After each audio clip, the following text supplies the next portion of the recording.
Fala galera, tá começando mais um episódio do Vivendo em Missão, um podcast sobre teologia, missões, bate-papo e muito mais.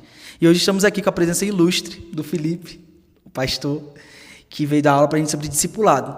Felipe, eu queria que você começasse falando pra gente um pouco sobre quem é você e como você veio parar aqui no CT dando aula pra gente. Então, como já disse, meu nome é Felipe, eu sou pai da Lara e do Henrique, sou casado com a Bruna e eu sou pastor da Alcance em Campina Grande do Sul. E a minha relação com a Mais começou uns anos atrás, quando eu estava voltando como missionário, né? Eu fui missionário na Tailândia. E aí depois, tentando entender aqui no Brasil o que Deus tinha pra gente, eu conheci o Pastor Maia, e o Pastor Maia pediu para eu vir, né, que é presidente aqui da base, e ele pediu pra gente vir pra cá, passar um tempo, pra gente fazer um cursinho de uma semana que tinha aqui, e essa semana durou 3 anos. Então, eu comecei aqui para fazer uma imersão de uma semana, a gente entendeu que a gente deveria ficar por aqui, ele fez a proposta pra gente ficar como obreiro, e a gente ficou 3 anos aqui. A Lara acabou nascendo, né, enquanto a gente estava aqui morando aqui na base, durante a pandemia, e aí eu volto para a igreja local como pastor lá, pastor titular, e aí eu continuei em contato com a base, né? Então a gente volta para dar aula todos os anos aqui, pelo menos umas 2 vezes por ano. E se você pudesse falar um momento mais marcante que você já teve com Deus até hoje, o que você contaria pra gente? Mais marcante com Deus, cara, eu acho que, eu falo que a minha conversão, eu dou minha conversão em 2 partes, eu nem sei o quanto teológico é isso, enquanto isso eu posso dizer que foi assim, mas eu lembro do dia que eu era criança, ainda aceitei Jesus e tal, fiz a oração de entrega, mas eu falo que eu conheci Jesus mesmo depois que eu já era líder na igreja durante bastante tempo, que foi numa dessas minhas viagens missionárias, nem era missionário ainda, eu fui fazer um intercâmbio, e ali sozinho, naquele tipo de trabalho de pessoas, de imigrantes ali, lavando muitos pratos, eu morava na Irlanda nessa época, e ali no meio de uma madrugada lavando muitos pratos ali, revoltado com um monte de coisa, eu comecei a orar e eu acho que naquela noite realmente eu tive um encontro com Jesus, assim, sabe? Eu acho que aquela noite mudou minha vida, onde eu realmente vi que eu só tinha uma religiosidade até então. Enquanto eu estava aqui no Brasil, né, eu acompanhava meus pais, eu gostava da igreja, sempre sou filho de pastores, então passei a vida inteira na igreja, mas lá sozinho, com 20, 21 anos, foi onde eu tive realmente um encontro com Jesus lavando prato, assim, então, onde eu realmente vi que sem a fé dos meus pais eu não tinha uma fé genuína. E aí lá que eu caí de cabeça em missões, eu decidi que eu ia entregar minha vida inteira para Jesus e tal. Então eu saio da Irlanda, vou direto para a África por causa dessa madrugada lavando prato. Então foi a minha segunda conversão, ou a minha conversão genuína, né? A primeira foi só da boca para fora. Show, é muito bom saber sobre essas coisas, porque acaba edificando também a gente. Né? E falando um pouco sobre a matéria que a gente aprendeu sobre discipulado, queria que você comentasse um pouco com a gente o que essa matéria ensina na prática e por que ela é essencial para a gente que está aqui nesse centro de treinamento como missionário. Cara, porque o discipulado é a forma como Jesus deixou pra gente que o evangelho fosse levado, né? Então, a primeira coisa é a gente obedecer um mandamento de Jesus. E a gente, né, a base da nossa aula, principalmente na primeira aula, a gente deu a base da grande comissão, né? E o pessoal enxerga a grande comissão ou só parte dela. Então o pessoal fala, portanto, ide por todo mundo, pregar o evangelho. Beleza, né? A gente precisa fazer a pregação do evangelho. Mas a segunda parte, que para mim é a parte mais importante, é ensinando-os a guardar tudo que eu ensinei, né? Então, o discipulado é isso, é você ensinar a guardar o que Jesus ensinou. E você ensinar alguém a guardar tudo que Jesus ensinou demanda muito tempo. Demanda muito relacionamento. Você não consegue fazer isso só no culto de domingo, você não consegue fazer isso numa cruzada evangelística. Então, eu acho que para a gente cumprir, para a gente obedecer o que Jesus quis dizer, a gente precisa realmente discipular a pessoa. E o ensinar, né, eu sou pai de 2 crianças, eu sei que ensinar requer você ficar indo ali, voltando e falando de novo. E eu acho que ensinar alguém a guardar os mandamentos de Jesus é da mesma forma. Fulano, você está esquecendo, fulano, vai de novo. E a gente viu também nessa aula, a gente viu muita coisa a respeito de Paulo e Timóteo, nessa relação de pai e filho ele mesmo, de ir lá, de repreender, de novo, de falar mais uma vez. Então, assim, de maneira objetiva, eu acho que o discipulado é importante porque a gente obedece o que Jesus mandou. Então, acho que esse é o ponto principal da aula. E você acha que existe algum equívoco das pessoas quando escutam a palavra discipulado?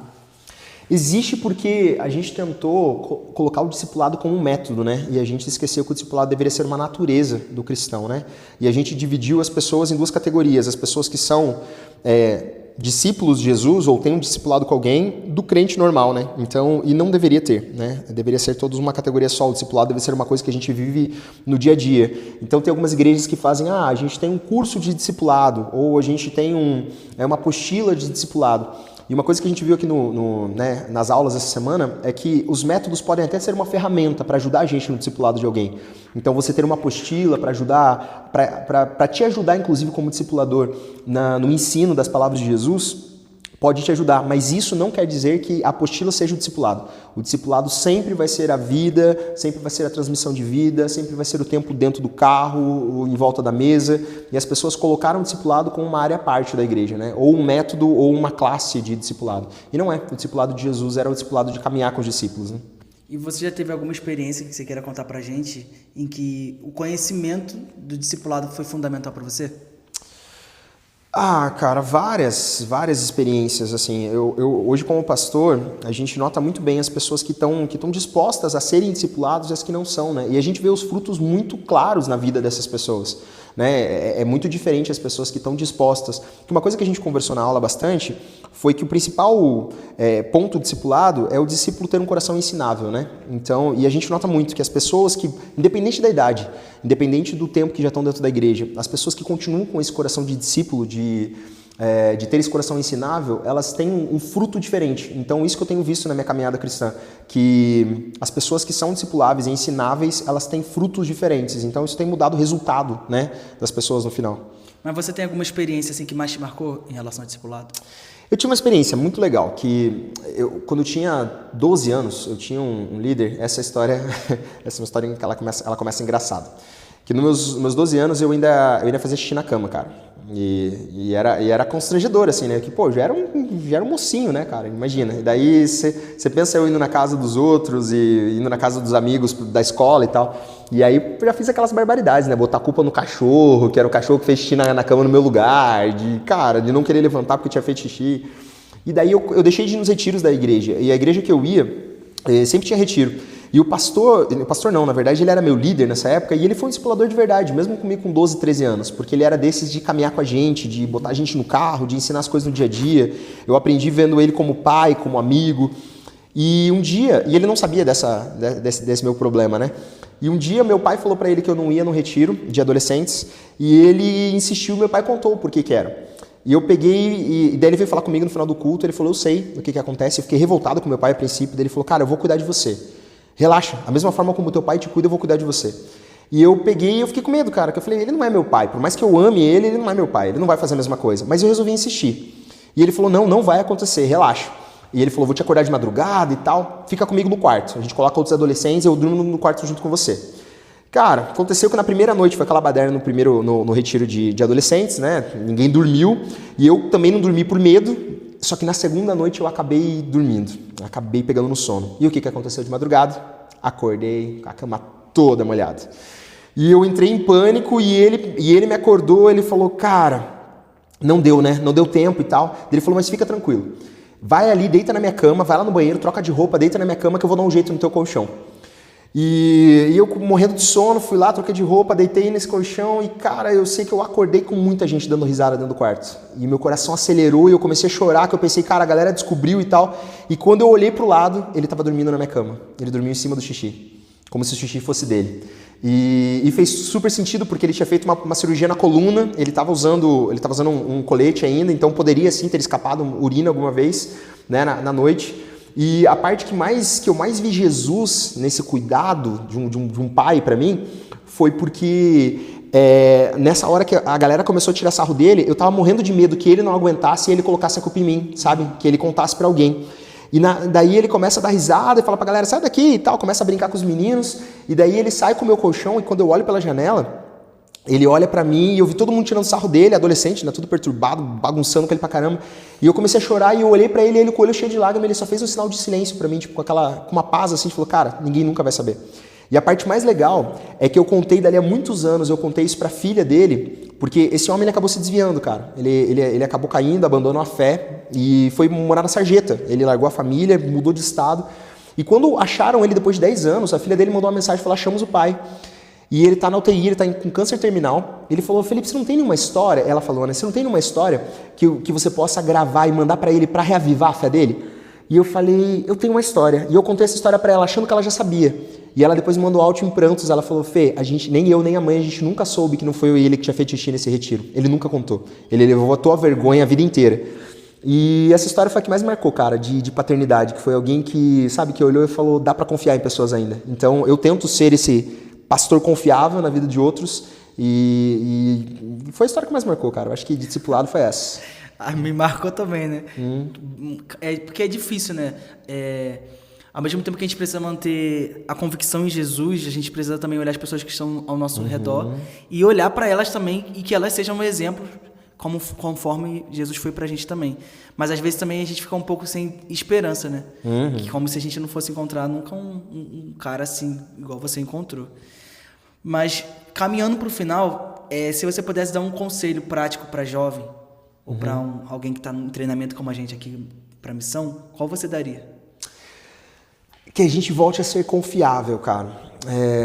A gente conversou bastante aqui na aula que gente precisa de Deus e gente precisa de gente, né? Eu ouvi essa frase do pastor Hernandes Dias Lopes essa semana ainda.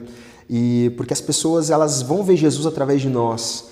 Só que a gente entrou numa errada na igreja, que quando alguém chega na igreja, a primeira coisa que você fala, não, olhe para Jesus, não olhe para mim.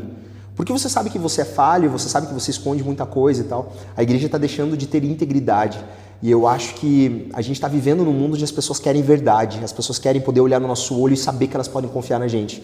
E a gente está num país onde tudo está sob suspeita, né? A gente não sabe se o pastor está desviando dinheiro, a gente não sabe se o político é honesto, aliás, a gente sabe que não. Nem os jogos de futebol a gente consegue assistir hoje sem achar que tem uma manipulação.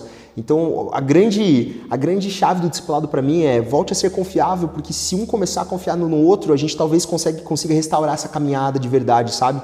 Então, vamos voltar a ser discípulo de Jesus primeiro e depois conseguir fazer igual Paulo fez. E essa é a grande chave das aulas nesses dias foi ser de meus imitadores como eu sou de Cristo. Que a gente tenha coragem de chegar para os outros e falar, viu, eu nem tenho talvez quem imitar. Porque, né, Gabs, uma coisa que a gente conversou essa semana é que muitos de nós não temos um discipulador. Mas Deus está nos chamando essa geração para a gente começar do zero e a gente discipular alguém. Então que a gente possa ser uma geração que fala para os outros, me imitem, eu estou no caminho de Jesus, vamos junto, me imitem. Não, o discipulado não é um cargo, o discipulado não é uma hierarquia, o discipulado são aquele esquema, né, que Spurgeon falou, é um mendigo olhando para outro falando, tem pão nessa direção, vamos junto. Se você me seguir, a gente chega junto no céu. Então sejam de verdade, né? E para quem não tem, como a gente conversa muito na aula, é importante a gente orar e pedir a Deus alguém para discipular a gente, né? É importante porque se a gente caminha sozinho, a gente está exposto ao nosso pecado crescer sozinho, a gente precisa de alguém de fora que veja os nossos erros, que nos conheça. Né? A gente conversou bastante sobre Paulo e Timóteo, tem uma parte da carta de Paulo está falando sobre os presbíteros, aí parece que Paulo deixa o TDAH, ele dá uma corrida dele e fala assim, Timóteo, tome mais vinho, não tome apenas água, porque faz bem para o estômago, era uma crença que eles tinham na época, né? E cuide dessas doenças, Timóteo e tal. Então ali você vê alguém que conhecia a vida da pessoa, né? Que conhecia até as coisas íntimas dele de doença. Então, uma coisa que eu sempre falo ore para que Deus coloque no teu caminho um discipulador, alguém que te ame, que caminhe com você, e também ore para que você seja isso na vida de outras pessoas, né?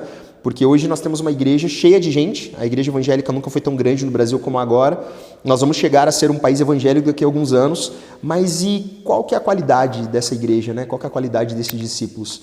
Isso só vai acontecer se a gente tiver quem nos discipule e que a gente discipulando alguém. Então a gente precisa orar porque Deus é o maior interessado que isso aconteça. Cara, muito obrigado pela participação aí no podcast. Quer deixar alguma consideração final? Não, é isso aí mesmo. Vamos ser de verdade, num mundo onde ninguém mais acredita na verdade, que eles voltem a acreditar em nós, né? Os evangélicos estão desacreditados, mas Deus está levantando uma geração que realmente ama Jesus, que está disposto a caminhar, está disposto a abrir sua casa. Então, é isso aí, gente. Vamos orar para cumprir a grande comissão. A gente precisa amar pessoas. Tamo junto, mano. Obrigado, viu? Amém. Então, pessoal, chegamos no final desse episódio. Que Deus possa abençoar a vida de vocês.